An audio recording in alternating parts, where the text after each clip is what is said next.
আজ যে রেসিপিটা নিয়ে আসছি আপনাদের জন্য, এই হোলির সামনে আসছে আর আপনাদের রোজা চলতেছে।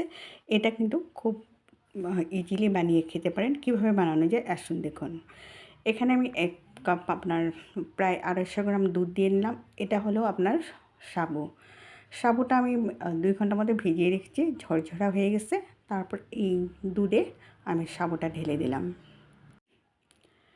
সাবুটা ভালো মতো নাড়তে হবে, না হলে কিন্তু নিচে লেগে ধরে। এই জন্য কন্টিনিউয়াসলি আমি এভাবে নাড়ালাম। তারপর আপনার কাস্টার্ড পাউডার আমার ভ্যানিলা ছিল, সেটাই আমি ঠান্ডা দুধে, কিন্তু আগেও বলছি, ঠান্ডা দুধে আপনার 1 চামচ ভালো মতো গুলে নিয়েছি। এইভাবে ঠান্ডা দুধে কিন্তু গুলতে হবে, নাহলে কিন্তু দলা বেঁধে যাবে। তারপর এই আপনার সাবুটাতে আমি 1.5 চামচ পরিমাণে চিনি দিলাম। চিনিটা যদি বেশি খান বেশি দিলেও হলো, কিন্তু এখানে লাস্টে আপনার ফ্রুটস ব্যবহার হবে, তো ফলমূল, তার জন্য চিনিটা কম দিলেও কোনো কথা নেই।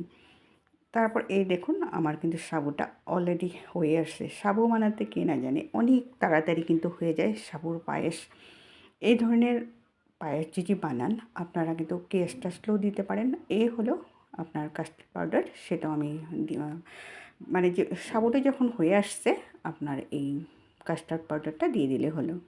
দেখুন নাড়তে নাড়তে একেবারে দারুণ একটি পায়েস, সাবুর পায়েস তৈরি হয়ে গেল। এটা কিন্তু আপনার অনেক হেলদি, বাচ্চা বড় সবার জন্য অনেক ভালো। দেখুন দেখতে মানে অসাধারণ লাগে।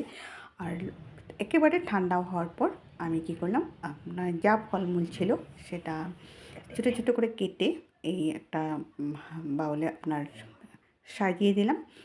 আপনারও যা থাকে বাড়িতে, কোনো কথা নেই যে এটা দিতে হবে সেটা দিতে হবে, যা থাকে সেটা দিয়েই মানে পরিবেশন করলেও হলো।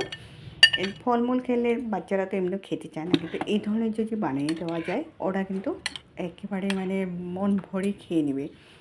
অ্যাকচুয়ালি অনেক বেশি টেস্টি, আমার তো ভীষণ ভালো লাগে। আশা করি আপনাদের অনেক বেশি ভালো লাগবে। যদি গরম যদি অনুভব করেন তাহলে ফ্রিজে রেখেও কিন্তু এভাবে খেতে পারেন।